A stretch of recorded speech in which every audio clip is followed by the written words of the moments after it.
इसी हॉल में हम कई मीटिंग्स कर चुके हैं पिछले 5-6 साल में।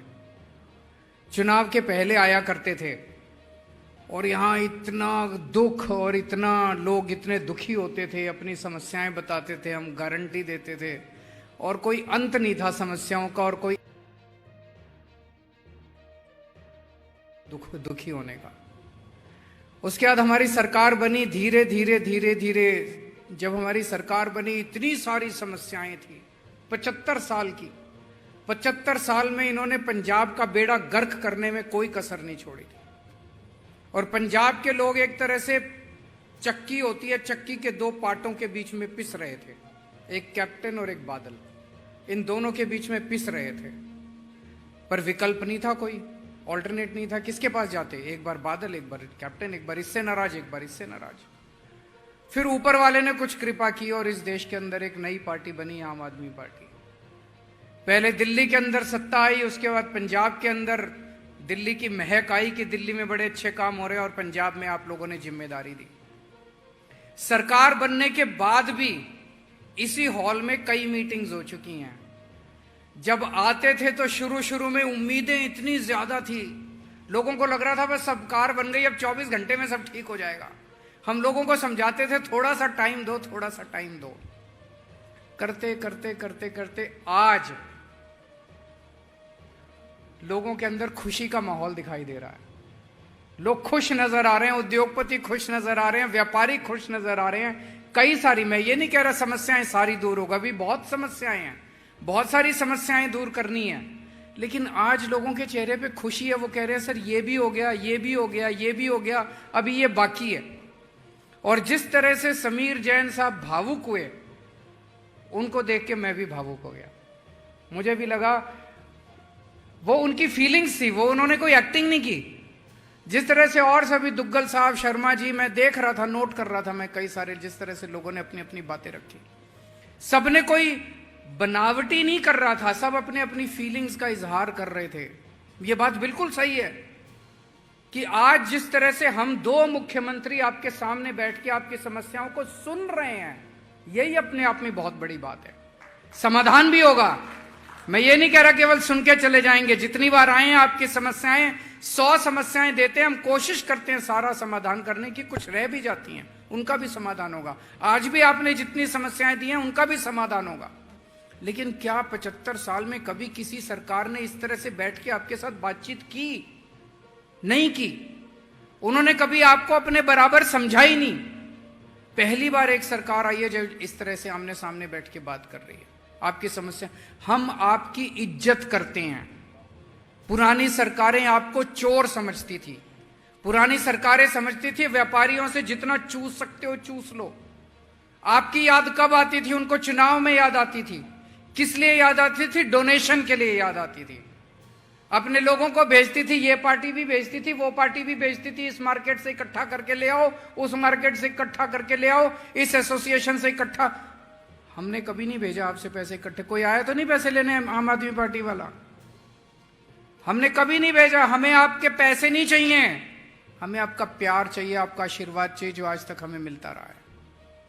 पिछले 2 दिन से मैं पंजाब में घूम रहा हूं। कल हम लोगों ने 165 मोहल्ला क्लिनिक का उद्घाटन किया। एक साथ 165 मोहल्ला क्लिनिक कोई छोटी बात नहीं होती। 75 साल में एक भी मोहल्ला क्लिनिक नहीं बना।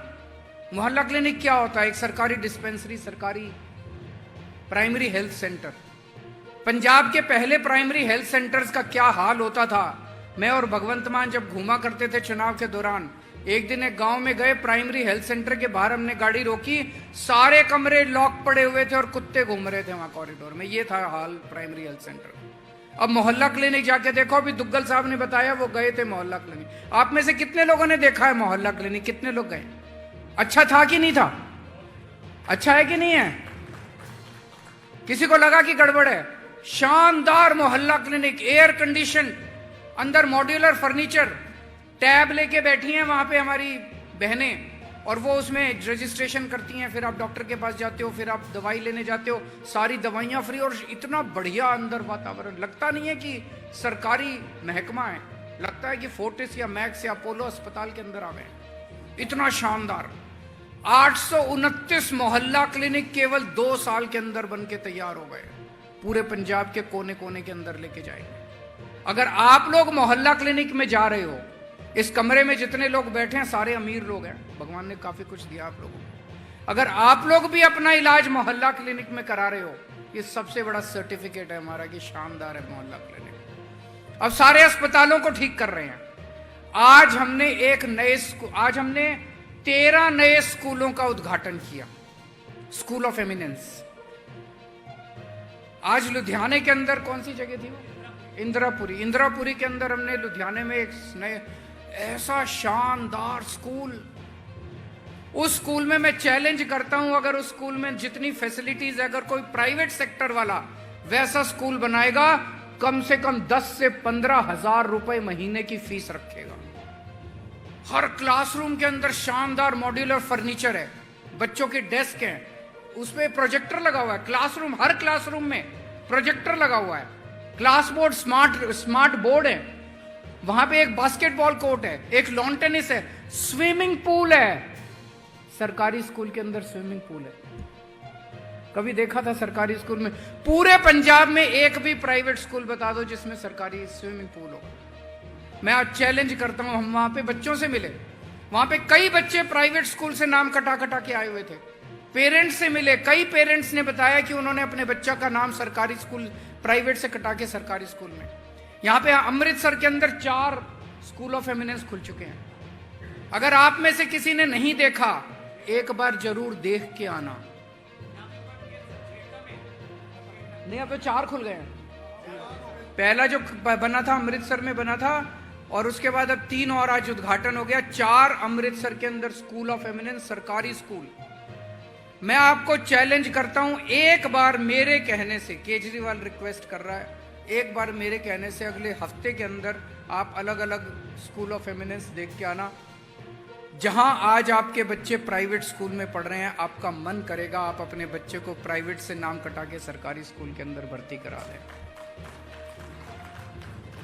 हम राजनीति में पैसा कमाने नहीं आए, हम राजनीति में सत्ता के लिए नहीं आए, हम राजनीति में पुण्य कमाने के लिए आए हैं, धर्म के हिसाब से काम करने के लिए आए। ये मौका दिया ऊपर वाले ने। मैं क्या था?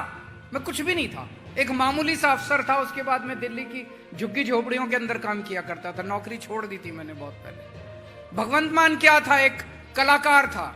ये तो आप लोगों का प्यार, पता नहीं पिछले जन्म में कुछ हमने पुण्य कमाए होंगे, आप लोगों ने इतना प्यार दे दिया, इतनी बड़ी जिम्मेदारी दे दी हम लोगों को। 7 जन्मों के अंदर भी आपका एहसान नहीं पूरा कर सकते हम लोग। तो जितना मौका मिलता है हम कोशिश करते हैं आपकी समस्याओं का समाधान करने की। और जितना आज आप जब बोल रहे थे और आप कह रहे थे कि हमारा ये काम भी हो गया, ये काम भी हो गया, अब ये बाकी है, सुकून मिल रहा था कि यार जिन लोगों ने हमारे ऊपर इतना एहसान किया उनका कुछ तो किया हम लोगों ने। आप खुश रहें, यही हमारी इच्छा है। बहुत सारी पॉइंट्स आज हम लोगों ने नोट किए हैं। एक खासकर सबसे बड़ा इंपॉर्टेंट पॉइंट था, मैंने बोला है, पेमेंट की बड़ी दिक्कत आती है व्यापारियों को, कि पेमेंट फंस जाती है। यह सबसे बड़ी दिक्कत आती है। मुझे खुशी है, किसी ने बताया यहाँ पे, दुग्गल साहब ने बताया कि गुजरात में भी, तेलंगाना में भी कुछ उन्होंने पुलिस का एक विंग बनाया है। मैंने चीफ सेक्रेटरी साहब से भी रिक्वेस्ट किया है कि इसको थोड़ा एग्जामिन करेंगे ताकि आप लोगों को इसकी सहूलियत दी जा सके। और बहुत सारे पॉइंट्स ऑलरेडी। एक चीज आपको नोट करनी चाहिए, सबसे बड़ा फर्क पुरानी सरकार और हमारी सरकार के अंदर एक ही है, नीयत का।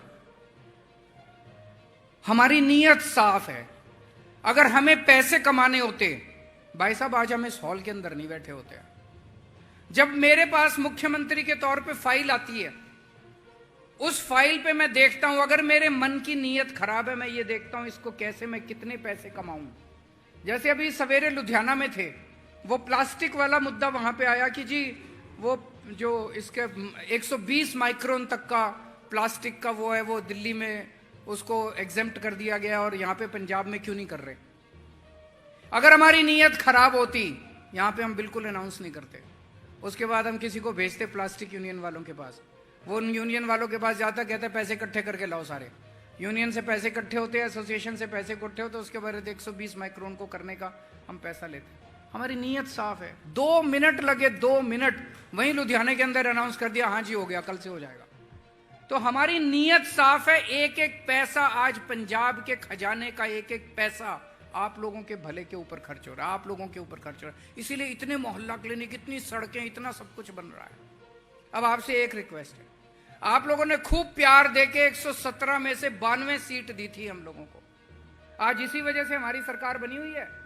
नहीं तो रोज ये बीजेपी वाले कभी किसी एमएलए, कभी किसी एमएलए को, अगर आपने हमें 60 सीट दी होती, 65 सीट दी होती, भाई साहब अभी तक ये सरकार गिर चुकी होती, तोड़ चुके होते ये लोग, गिरा चुके होते। जैसे हम देख रहे हैं हिमाचल प्रदेश में, देख ही रहे हैं क्या हाल चल रहा है, और इतने राज्यों में देख ली। ये तो आप लोगों ने इतना प्यार दिया था, 92 सीट्स दी थी।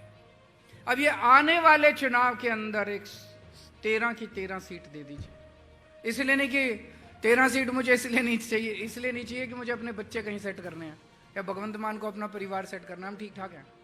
13 सीट इसलिए चाहिए कि हमें ताकत चाहिए, पॉलिटिकल ताकत मिलेगी तो हम उनसे लड़ पाएंगे। आज अकेला भगवंत मान बीजेपी वालों से लड़ रहा है, गवर्नर से लड़ रहा है, केंद्र सरकार से लड़ रहा है, सबसे लड़ रहा है ये। अगर इसके 13 सीट दोगे, ये 13 हाथ हैं, इसके 13 हाथ बन जाएंगे। वो दिल्ली में बैठ के आपके लिए लड़ेंगे। आज 8000 करोड़ रुपया पंजाब का रोक रखा है केंद्र सरकार ने।